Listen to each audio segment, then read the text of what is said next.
was renting a car. She told me I thought I was renting a car. We both showed up at the hotel with no car. And so the gym was 2 miles away. And so everyone's like, just that's an easy walk and whatever.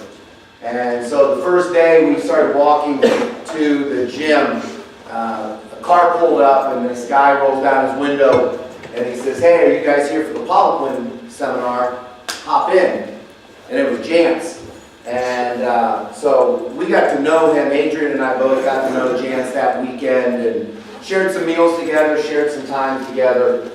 Well, apparently the story goes, and Jance will confirm this is true, that when I introduced them to people who come up and say, oh, hey, Coach Logan, how are you? And I'm like, this is Adrian Blue. She's 13-time All-American, 7-time national champion, and her 6 other All-Americans were all second places.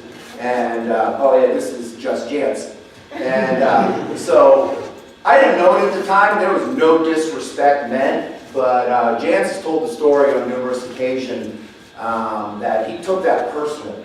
Not in a hatred way towards me, but a way in that he didn't want to be known as just Jance.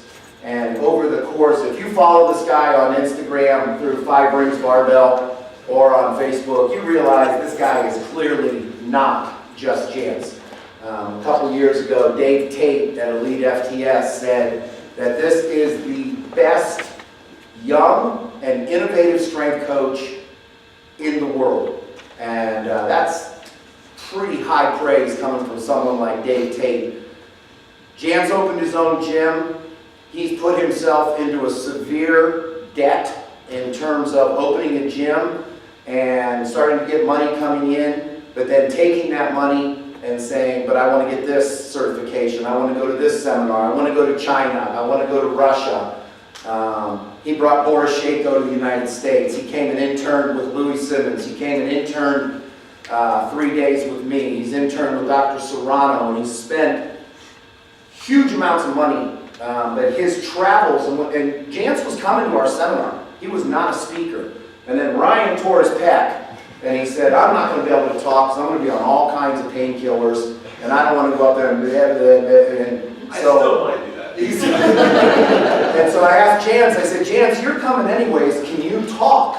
And so, like, I've seen him do talks similar to this. To me, they're fascinating because he's had an opportunity to really go out and meet some of the most incredible people. And then Ryan said he'd be okay, and then we figured, let's squeeze the schedule a little bit, let's get everybody in, because this is what it's about. I think you guys are going to really enjoy this. This is Jance Footit.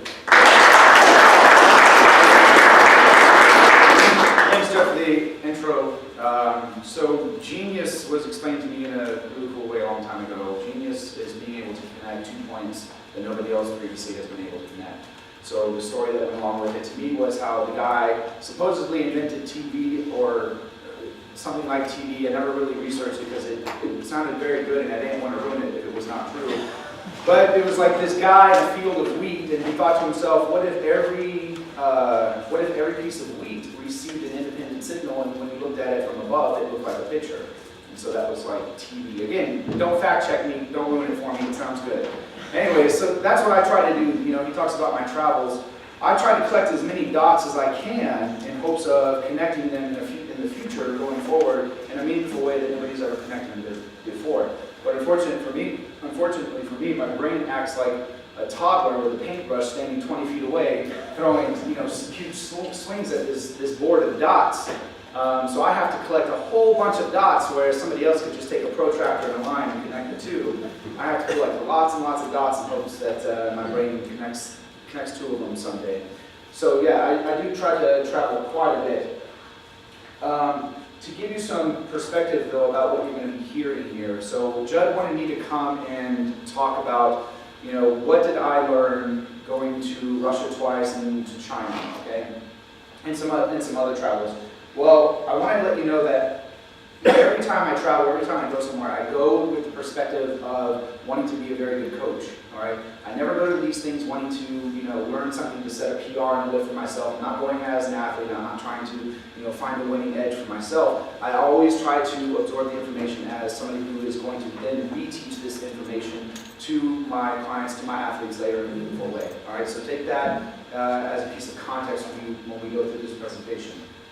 All right, so the story of my trips and travels with what I'm going to talk about here, twice to Russia and once to China. So I contacted Boris Sheko, I think this was maybe 2-3 years ago now, 2016, so about 2 years ago, and I said, hey, would you want to come over to the States and do a round of tours in the Southeast? I'll take you to all these cool places. I know Louis Simmons has always wanted to meet you, and you wanted to meet Louis. I'll take you up to Ohio, things like that. So he was all for it. He came over. We did some seminars in Georgia where I live. I took him up to Donnie Thompson's place in South Carolina. I brought him up here to Ohio, where I actually brought him here to Ashland to teach his material. And we also went to Westside Barbell. I don't know if you were following Westside at that time, but it was a big deal where Louis and Boris finally met to discuss, is everything Louis has been talking all these years about what they knew as the Soviet system, is it true? And so they got to talk and training methods. That was a big deal. It was really cool.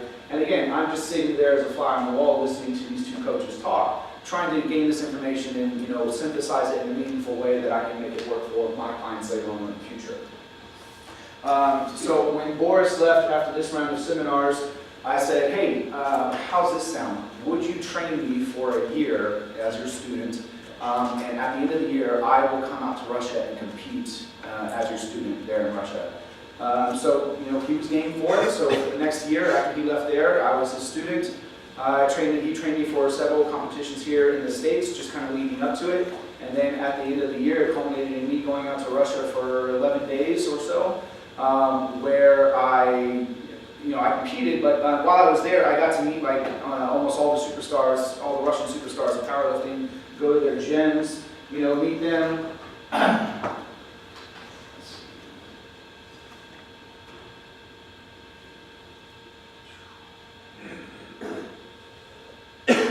So, Kirill Sarachev in one of his main gyms he likes to lift in.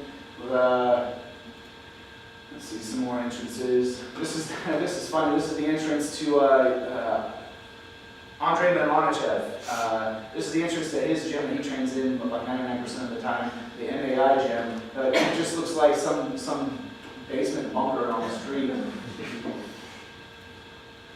So keep these pictures in mind when I start talking about what did I take away from this experience.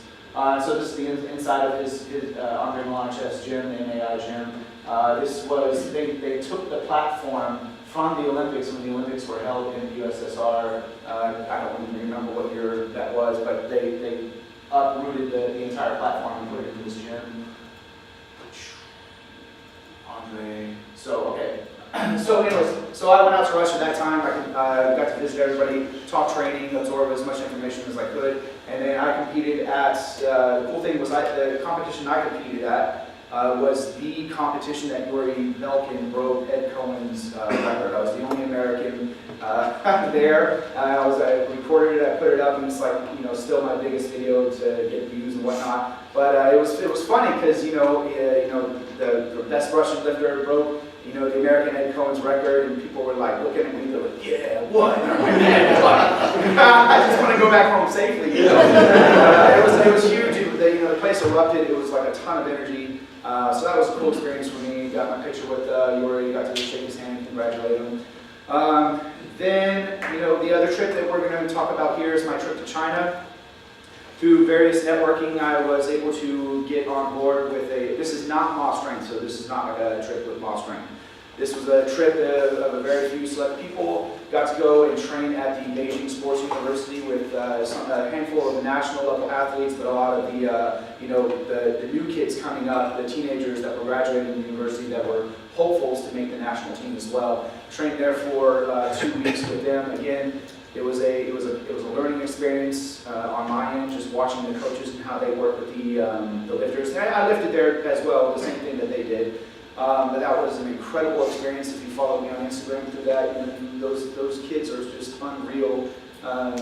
their strength, but it's not about their training programs, and we'll talk about that here in a second. And then again, I went back to Russia to train for 2 weeks with Kokov, did a weightlifting seminar, and again learn about more about the Russian system of lifting, which if you really want to dive into where all this stuff comes from and learn how to put it into context, you really need to spend some time and learn how the Soviets did things, because it's where everything comes from. Okay. All right. So those are the tricks I'm going to be talking about. And again, I went with the goal of learning as a coach.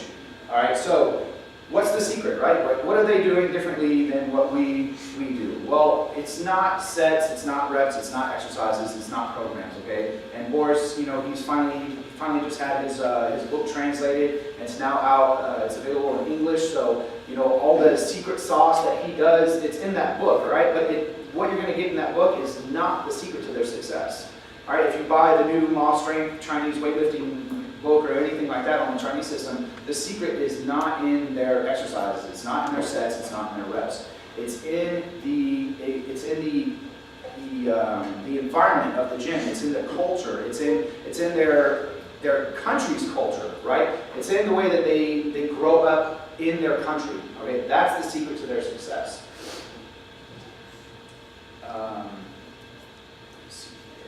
So what do?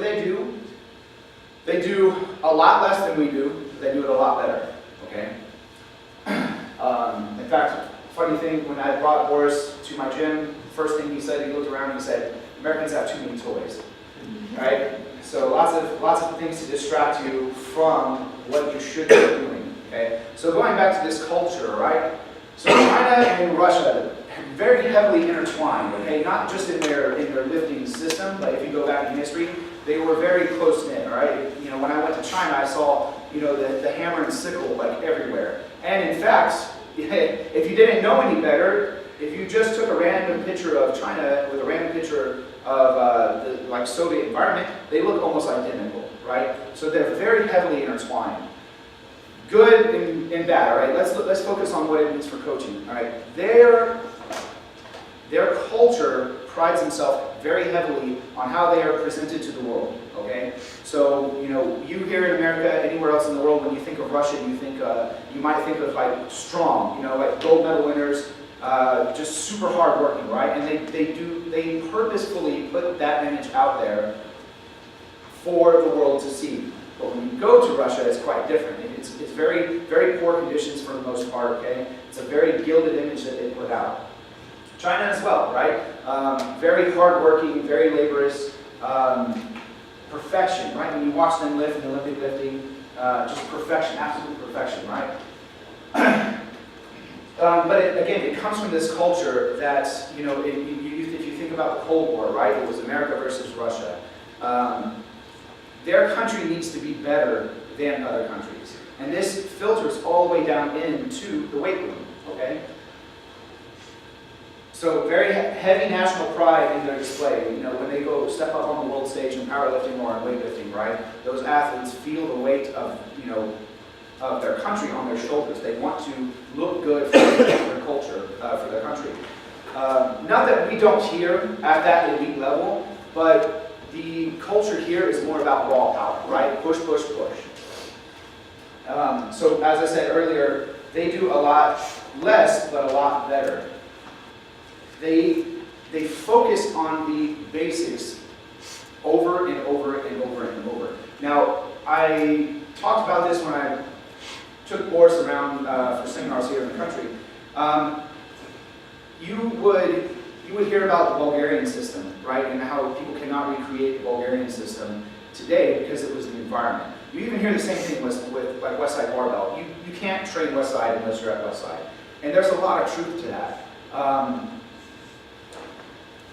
I could give you the Chinese program, I could give you the program that they were lifting when I was there, I could give you Russian programs, and you can try to do it, but you're not going to find a lot of adherence to those kinds of programs here in America because they're not flashy, right? We are a country built on capitalism, which means that newer is better, right? Old is old. So their programs were the basics over and over and over, just built to perfection. The way they coach things, You don't get to move on, you don't get to get a new weight until you display everything perfectly. That kind of stuff just doesn't pass here, right? We progress ourselves, our businesses, with pure numbers. Again, raw power. If you get a client and they're not setting a new powerlifting total of like 50 plus pounds in their next meet, you're not going to get new clients, right? Nobody cares if they look like they lift better, if their form is better. They just want more pounds, more pounds, more pounds. It's completely different over there. If you go and you pick up a bar and you set a PR, but it looked ugly, the entire gym just looks at you like, like you're untouchable. You're that low class system, like, ooh, that was ugly, right? But we don't see that here, right? We see on the internet all the time in the weight room, athletes, cheering each other on, get that weight, and then move the weight, and it's ugly, and everybody's like, yeah, bro, you fucking killed it. That stuff just doesn't happen there. You don't see that. You don't see forced PRs. Even when the athlete grind, actually, I can't say this because I never saw an athlete grind through a rep, but you could tell when an athlete didn't get a rep just perfectly, they were dissatisfied with themselves, right? Again, because they know that displays that their form is a reflection of their coach, and their coach is a reflection of the country. Okay, so again, all this stuff is very culturally integrated with these athletes. We don't find that here. We're a melting pot country, right? It's all individualized, where over there it's more collective. And I'm not saying one is better or anything like that. I'm just telling you what I noticed, right? I'm looking at these things through the eyes of the coach. Why, what do they do differently? What is different? And again, it's all about the setting, okay? Again, the athlete being a reflection of the coach. That's very important to keep in mind. Again, going back here, not so much at the collegiate level, right? Because you guys keep your jobs through various ways. But when we talk about coaching out in the workforce, right? Coaches keep their businesses going by posting results. And the results in America are numbers. So you push your clients, not you, like the collective you push your clients to, bench heavier, squat heavier, get under that bar when you clean it, just crash under it, stand up with it, push it, do an ugly ass jerk, just get the bar up. 3 white lights, that's all that matters. Bigger numbers from your clients will drive in more business, and that's how we do things here, okay? Over there, it's a little bit differently. The coach does, you remember in classical communist Soviet era, the government would assign you a job, okay? You only kept your job if you produced results, right? But think about where their system starts. These weren't athletes coming in off the street saying, I want to look good naked, I want to, this is a hot trend right now, I want to do this. These kids were fed into the system very, very early on, okay? And for these kids, if they excelled at their sport, this was their ticket to financial security in the future, okay? So we can relate to that here, because we have things like basketball and football. And so kids in very poor cities or in states, they can look up and hope that if they do well enough in basketball, football, or some other sport, that that's their ticket, right, to financial freedom. They can buy things for themselves, for their families. They can be set up in the future if they do really good in the sport. But we don't have that in things like weightlifting. We don't have that in things like in track and field, in powerlifting, and a lot of other sports over here. Over there, though, quite different. One of the biggest impacts on me was meeting a kid named Herman. Well, his fucking name isn't Herman, right? Like, we didn't know his name. We didn't know his name, so we just called him Herman because it looked like a Herman. So that's Herman. So his story just stuck with me. The way these coaches would go about in China collecting their athletes is China's huge, right? So there are multiple national sports universities in China. I went to Beijing Sports University, but there are other ones. And so these coaches sort of have, what do drug dealers call them, right? You own a few blocks and this is where you deal your drugs, right? So like these coaches have their areas. Like this. Okay. I have no idea, right? But these coaches have their areas in China that's their area to fish from athletes. And these areas might be as big as like half the United States or something like that. And it's crazy big. Anyways, Coach Z, who is the coach of this team, he went to the province where Herman was when he was 10 years old.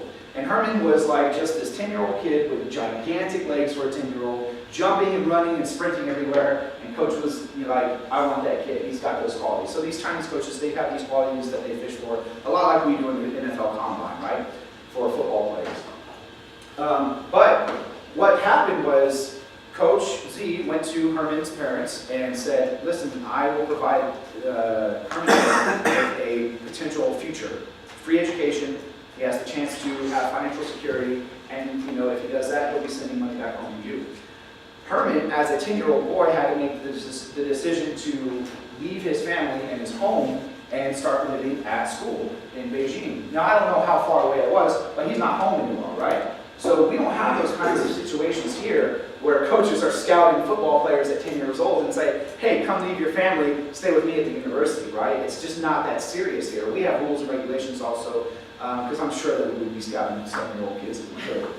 But over there, they do that, right? So again, you have to understand the secret isn't in their exercises, their sets, their reps, or anything like that. It's in this culture, right? For him, weightlifting was a ticket to, again, earn money for himself, set himself for a job in the future, and potentially help his family out. So do you think that he is going to try and push the engine harder and harder and harder in every session? Or is he going to take that long road to success that the country's been using time and time again to produce medalists, to produce champions? He's going to go with that safer route, right? Because that's going to produce the success for him in the future. But we don't think about that over here, right? And not all of us, but you understand what I'm saying, right? So again, now if you take this and you take this story, pretend like it happened 30, 40 years ago, okay? Now you're starting to understand the picture of how their system makes the future system better, okay? So over here, the numbers get higher, the numbers get higher, the numbers get higher. Now if you were to go and try and you go to these coaches or these athletes that are setting these records and you try to learn from them, I tell you I've been disappointed quite a bit when I go and I try to ask these guys some information on their training systems, because they just don't know. They don't know why they're so strong. Or it's not that they don't know, they think they know, but when you listen to them articulate why they think they're so strong, I'm very disappointed a lot of times. They give you advice that just is maybe not good for a lot of lifters. Maybe it's only good for them. Maybe it's even dangerous, illegal. But Herman here, not just Herman, a lot of the times Coach Z would say to his athletes, all right, now teach the people, I was a part of a group, now you coach them. And every single one of these 16, 17, 18-year-old kids could coach us as well as a national level coach, because they've been taught along this way, right? So again, think about Herman's case 30, 40 years ago, and you have these coaches that come up and they are taught everything. They know what every muscle fiber is doing in every lift, in every assistance exercise, and then they teach the next generation, and the science is taught to the next generation as they come up, and so you get better and better and better, okay? And that's why these countries are doing so well now, is because they're built on a foundation of long-term success. These coaches take the time to teach them along the way. They're not just pushing them to get quick bigger numbers faster, right? They want to see these athletes succeed long-term. Because not only does it make them look good as a coach, like they did well, but it also makes their country look very well, right? And long-term, they want their country to keep producing results. But we don't think like in the big picture of things like country here, right? We think about ourselves, our business. We want the bigger numbers now, post it to Instagram, get more clients next week. And again, I'm not hating on America. I'm painting some general pictures here. I served in the Marines. I'm very pro-American. So don't take that away from this. I'm just trying to, I learned a long time ago that when you want to learn why one thing works and one thing doesn't, you should take it to the extremes. Look at it at the very extremes and then work it back down to the realistic settings. So in the extremes over here, we do that, right? We push numbers. We try to push numbers more than teach our athletes or clients. So again, continuing on that trail of, Herman and all the other kids being taught along the way.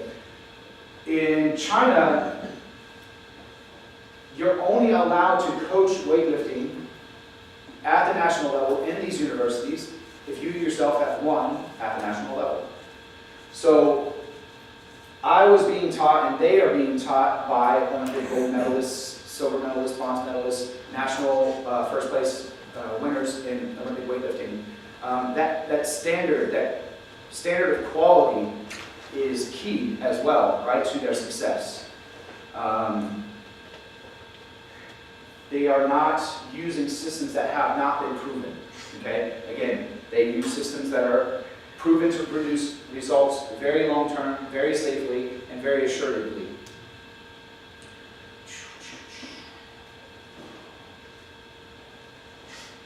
And again, with China, I had more exposure to a lot of things in China than I did in Russia.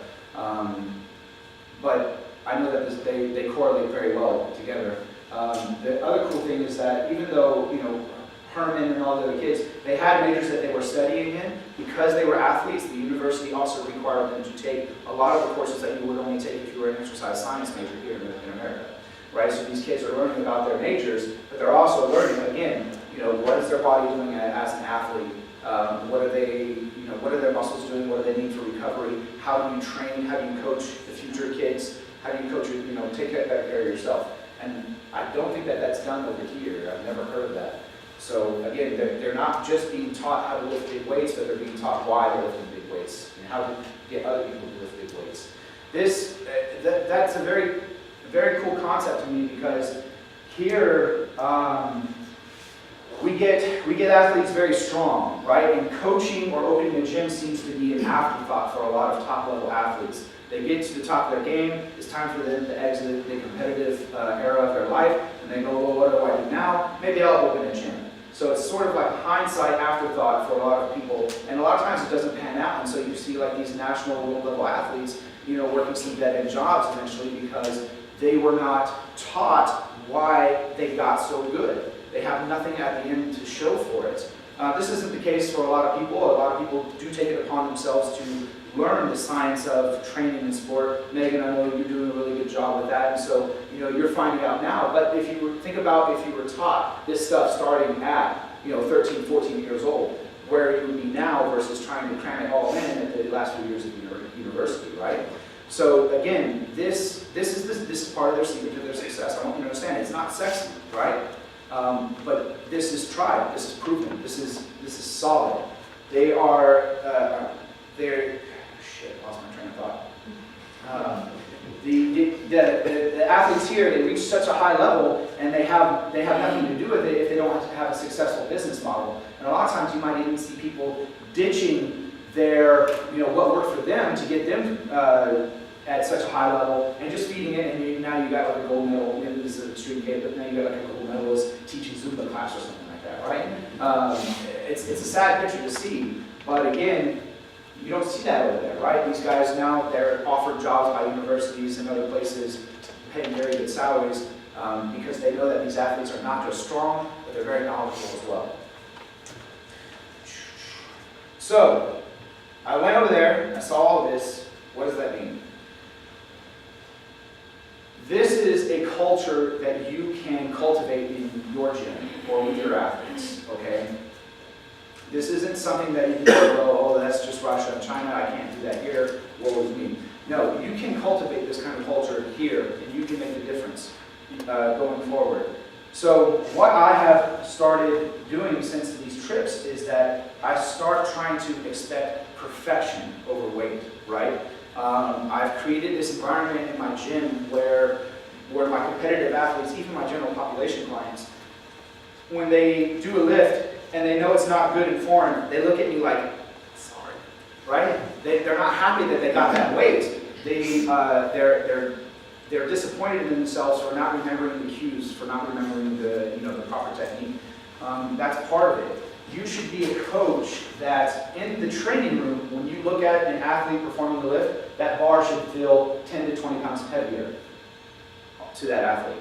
But in competition, you should be the kind of coach that the bar feels 10 to 20 pounds lighter, right? You have to know the difference. You have to be able to separate the two.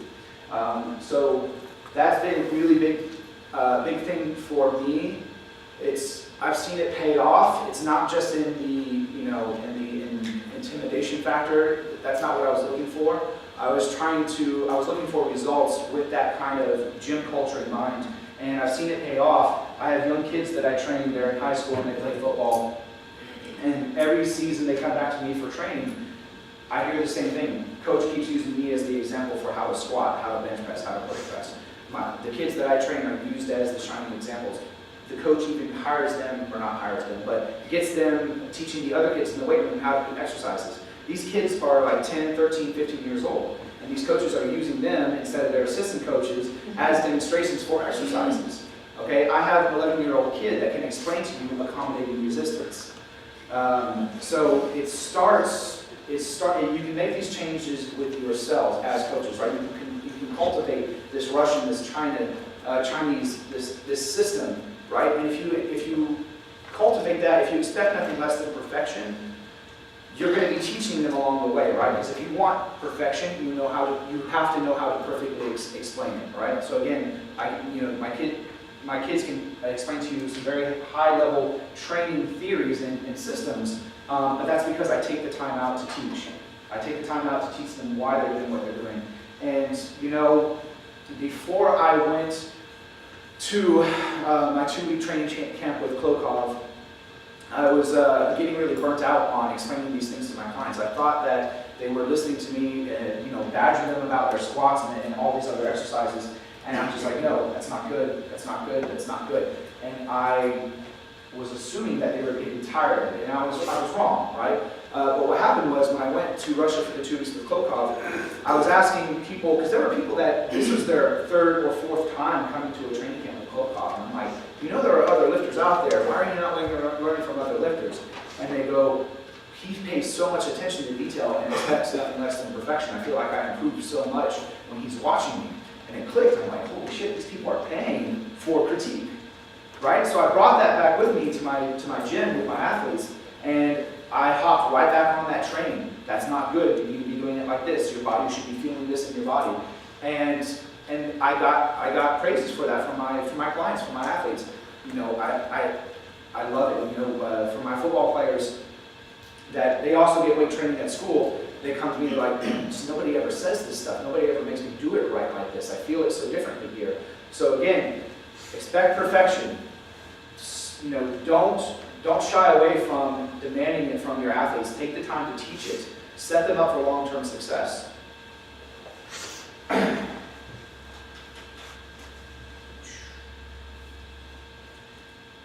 Sorry, gotta look at my notes. Awkward silence.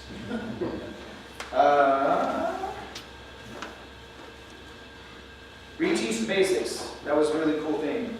Oh, I hope I have a video. I got lots of pictures and videos too. That will help with some things in context. Reteach the basics. Yes, God.